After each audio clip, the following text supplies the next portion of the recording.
പക്ഷേ മുഖ്യമന്ത്രി V D സതീശനെതിരെ നിൽക്കുന്ന ഉപദ്രവകാരിയായ ഒരു ശക്തി, അതിൻ്റെ കളിയാണ് ഇപ്പം നടന്നുകൊണ്ടിരിക്കുന്നത്. ഇപ്പം കെ എസ് യുവിനെ പോലും തനിക്കെതിരെ അണിനിരത്താനായിട്ട് ആ ശക്തി ശ്രമിക്കുന്നു എന്ന തോന്നൽ അദ്ദേഹത്തിന് ഉണ്ടായിട്ടുണ്ട്.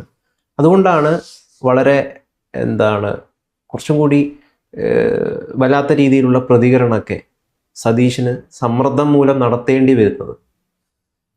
ആരാണ് ആ ശക്തി? നമ്മൾ ഈ പ്രശ്നത്തിലേക്ക് കിടക്കുമ്പോഴേ കോൺഗ്രസിൻ്റെ ഒരു സംഘടനാ സംവിധാനം ഏറ്റവും പ്രധാനപ്പെട്ട ഒരു കേന്ദ്ര വിഷയമാണ്. ഇപ്പോൾ കോൺഗ്രസിൻ്റെ ഒരു ഭരണം നിലനിൽക്കുമ്പോൾ ആ ഭരണം എങ്ങനെ മുന്നോട്ട് കൊണ്ടുപോകണം, എങ്ങനെ എതിരാളികൾക്ക് എതിരെ നീങ്ങണം എന്നൊക്കെയുള്ള കാര്യങ്ങൾ തീരുമാനിക്കുന്നതിന് വേണ്ടി ഒരു സംവിധാനമുണ്ടോ? എനിക്ക് തോന്നുന്നു അങ്ങനെ ഒരു സംവിധാനമില്ല എന്നാണ്. കോൺഗ്രസ് എന്ന് പറയുന്ന ആ സംഘടനയുടെ ഒരു ജനാധിപത്യ പ്രക്രിയയിൽ കൂടിയാലോചന എന്ന് പറയുന്നതിന് ഒരു വേദിയില്ല. പക്ഷെ അഭിപ്രായ പ്രകടനത്തിന് ഒരുപാട് വേദികളുണ്ട് തന്നെ. കോൺഗ്രസിൻ്റെ ജനാധിപത്യത്തിൻ്റെ ഒരു പ്രത്യേകത അതാണ്. അപ്പോൾ മുഖ്യമന്ത്രി എങ്ങനെയാണ് കാര്യങ്ങൾ ചെയ്യേണ്ടത്, ഓരോ വിഷയത്തിലും എന്ത് തീരുമാനമാണ് എടുക്കേണ്ടത്, അതിനൊരു കൂടിയാലോചന സമിതിയില്ല. കൂടിയാലോചിച്ചല്ലാതെ ചെയ്യുന്നത് അത് മുഖ്യമന്ത്രിക്ക് ഇഷ്ടമുള്ള കാര്യങ്ങൾ മുഖ്യമന്ത്രി. അങ്ങനെ വരുമ്പോൾ സ്വാഭാവികമായിട്ട് എന്ത് സംഭവിക്കും? അത് കോൺഗ്രസിൽ തന്നെ ചിലപ്പോൾ ഇഷ്ടവും അനിഷ്ടവും ഉണ്ടാക്കും. ഈ ഇഷ്ടവും അനിഷ്ടവും അവരുടെ അഭിപ്രായമായിട്ട് പുറത്തു വരും. ഇപ്പോൾ സംഭവിച്ചുകൊണ്ടിരിക്കുന്നത് അതാണ് എന്നാണ് ഞാൻ മനസ്സിലാക്കുന്നത്. അത് പരിഹരിക്കാനുള്ള മാർഗം എന്ന് പറയുന്നത് ജനാധിപത്യ സംവിധാനത്തിൻ്റെതായ ഒരു ചട്ടക്കൂടുണ്ടാക്കി സർക്കാർ സംവിധാനങ്ങളുടെ തീരുമാനങ്ങൾ എടുക്കാൻ മുഖ്യമന്ത്രി അടക്കമുള്ള മന്ത്രിമാരും അതേപോലെ തന്നെ കോൺഗ്രസ് നേതാക്കളും കൂടി ഒരുമിച്ച് ചേർന്നാൽ ഒരുപക്ഷെ ഈ പ്രശ്നം പരിഹരിക്കപ്പെട്ടേക്കാം എന്നാണ് എനിക്ക് തോന്നുന്നത്. പക്ഷെ ആ പ്രശ്നം പരിഹരിക്കാത്തതിന്റെ പിന്നിൽ കാരണമുണ്ടല്ലോ. അപ്പൊ അധികാരമോഹം എന്ന ഒറ്റ ലക്ഷ്യത്താൽ ഒരു പ്രതിപക്ഷം പ്രവർത്തിക്കുകയാണെങ്കിൽ അവർക്ക് നല്ല പ്രതിപക്ഷമാവാൻ പറ്റില്ല എന്നുള്ളതാണ്. അധികാരമോഹം എന്നുള്ള ഒറ്റ ലക്ഷ്യത്തിലാണല്ലോ എല്ലാവരും പ്രവർത്തിച്ചുകൊണ്ടിരിക്കുന്നത്. ആ ശക്തിയുടെ പ്രധാന ഉദ്ദേശവും അധികാരം നേടുക എന്നുള്ളതാണല്ലോ. അതായത് ഗൗതം പറഞ്ഞുകൊണ്ട് വരുന്നതെന്ന് വെച്ചാൽ കോൺഗ്രസിനകത്ത് ഈ മുഖ്യമന്ത്രി പദം എന്ന് പറയുന്ന അധികാരം കാംക്ഷിച്ച് പ്രവർത്തിക്കുന്ന ഒരു ശക്തി പ്രവർത്തിക്കുന്നതാണ് അല്ലേ? തീർച്ചയായിട്ടും അത് ജനങ്ങൾക്ക് അറിയാമല്ലോ. അത് തീർച്ചയായിട്ടും നമ്മൾ ഈ മുഖ്യമന്ത്രി ആര് എന്ന് തീരുമാനിക്കുന്ന ഘട്ടത്തിൽ വളരെ ശക്തമായിട്ട് ഉയർന്നു വന്നാണല്ലോ അത് കെ സി വേണുഗോപാലാണ് എന്ന് ഉള്ളത്.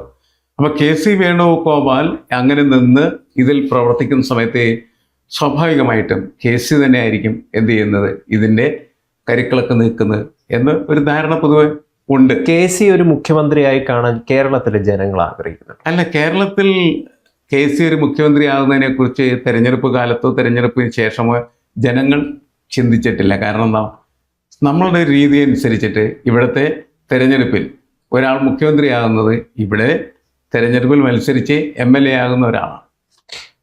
അതല്ലേ? തീർച്ചയായും അങ്ങനെയാണ് ആളുകൾ കരുതുന്നത്. അപ്പം അതുകൊണ്ട് ആളുകളുടെ ഒരു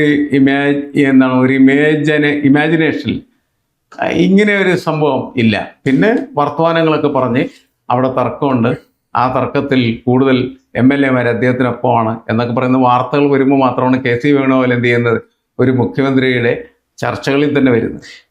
തീർച്ചയായിട്ടും എല്ലാ എംഎൽഎമാരും അദ്ദേഹത്തിനെയാണ് പിന്തുണച്ചിട്ടുള്ളത്. ഭൂരിപക്ഷം പിന്തുണക്ക് അദ്ദേഹത്തിനായിരുന്നു എന്നുള്ളതൊക്കെ ശരിയാണ്. അതൊക്കെ മറ്റൊരു കാര്യം, ജനങ്ങളെ ബാധിക്കുന്ന പ്രശ്നമായിരുന്നു. അല്ല, പക്ഷെ അതിനപ്പുറം ഒരു ജനപിന്തുണ വി ഡി സതീശനുണ്ടായി. അല്ല, ജനങ്ങളുടെ ഒരു കൺസെപ്റ്റില് കെ സി വേണുഗോപാൽ ഇല്ല. പക്ഷേ അയാൾ മത്സരിക്കാത്തതിന്റെ പേരിൽ തീർച്ചയായിട്ടും അയാൾ ഇവിടെ മത്സരിച്ചിരുന്നെങ്കിൽ അങ്ങനെ ആയിരിക്കില്ല, വ്യത്യാസം വരുമായിരുന്നു. പക്ഷെ ഇപ്പോൾ നടന്നുകൊണ്ടിരിക്കുന്ന വെറും 2 മാസമേ പൂർത്തിയായിട്ടുള്ളൂ. അതിനു മുമ്പിലാണ് നാണം കെടുത്തുന്ന ഈ ഒരു കളികളൊക്കെ നടന്നുകൊണ്ടിരിക്കുന്നത്. കെ സിക്കാണ് മുഖ്യമന്ത്രി ആകണമെങ്കിൽ, ഇനിയിപ്പോൾ കെ സിക്ക് മുഖ്യമന്ത്രി ആകണമെന്ന് വിചാരിക്കുക, ഇതേ രീതിയിലൊക്കെ തന്നെയാണോ കാര്യങ്ങൾ പോകേണ്ടത്? ഇതേ രീതിയിലൊക്കെ പോയാൽ കെ സി എന്നല്ല ആരും മുഖ്യമന്ത്രി ആവില്ല. കാരണം എന്താ, കോൺഗ്രസ് കൂടുതൽ കുഴപ്പത്തിലേക്ക് പോവുകയുള്ളൂ. അത് മാത്രമല്ല, 5 വർഷക്കാലത്തേക്ക് വി ഡി സതീശൻ മുഖ്യമന്ത്രിയായിരിക്കട്ടെ എന്ന് പറയുന്ന ഒരു കൺസെപ്റ്റ് കോൺഗ്രസ് നേതാക്കൾക്കും കോൺഗ്രസ്സുകാർക്കൊക്കെ ഉണ്ടാവേണ്ട ആവശ്യമാണ്. അദ്ദേഹത്തെ തിരഞ്ഞെടുത്തിരിക്കുന്ന അതിനാണെന്ന് കരുതണം അവർ. അതല്ലാണ്ട് അയാളെ 3 മാസം കഴിയുമ്പോൾ 6 മാസം കഴിയുമ്പോൾ താഴെ ഇറക്കാൻ കരുതി അവർ പ്രവർത്തിച്ചാൽ അത് വി.ഡി. സതീശനും ഗുണമല്ല, ഇവർക്കും ഗുണമല്ല, കോൺഗ്രസിന് മൊത്തം ഗുണമല്ല. ഈ രീതിയിലാണ് പോകുന്നതെങ്കിൽ 6 മാസത്തിനുള്ളിൽ വീടി താഴത്തിറങ്ങുമെന്നാണ് പലരും വിലയിരുത്തുന്നത്. അല്ല, ഇത് താഴത്തിറങ്ങലല്ല, ഇവർ ഉന്തിയിടലാണല്ലോ ചെയ്യുന്നത്. അങ്ങനെ ഉന്തിയിടാൻ പറ്റുന്ന ഒരു സ്ഥിതിയല്ല ഇത്. ഇങ്ങനെ വീഡിയോ ഉന്തിയിട്ടാൽ മറ്റൊരാൾക്ക് കയറി അവിടെ ഇരിക്കാനായിട്ട് ബുദ്ധിമുട്ടാണ്. കാരണം എന്താണെന്ന് വെച്ചാൽ പുതിയ കാലമാണ്. ആ പുതിയ കാലത്ത് ഉന്തിയിടാൻ നടക്കുന്ന ആൾക്കാരെ ജനങ്ങൾ തിരിച്ചറിയുന്നുണ്ട്. ഇനി വീഡിയോ തന്നെ കുഴപ്പമുണ്ടാക്കി മറിഞ്ഞു വീണാൽ നമുക്കൊന്നും ചെയ്യാൻ പറ്റില്ല. തീർച്ചയായിട്ടും അതാണ് വീഡിയോ ശ്രദ്ധിക്കുക. അത് വീഡിയോ ശ്രദ്ധിക്കുക, അത്രേ ഉള്ളൂ.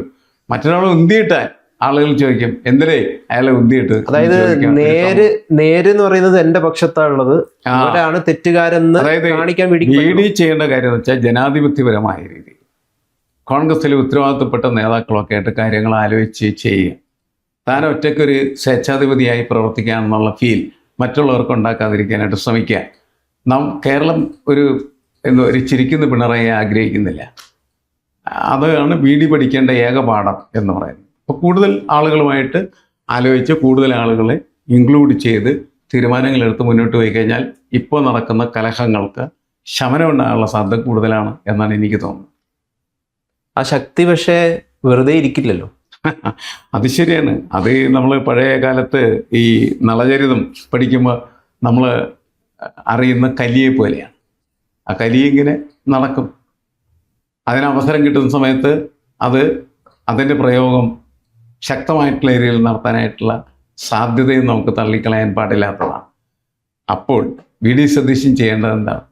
ഇങ്ങനെ ഉള്ള ഒരു സാന്നിധ്യമുണ്ട് എന്നറിഞ്ഞുകൊണ്ട് അദ്ദേഹത്തിൻ്റെ ഭാഗത്തുനിന്ന് വീഴ്ചകൾ ഇല്ലാതിരിക്കാൻ പറ്റുന്ന തരത്തിൽ പ്രവർത്തിക്കുക എന്നുള്ളതാണ്.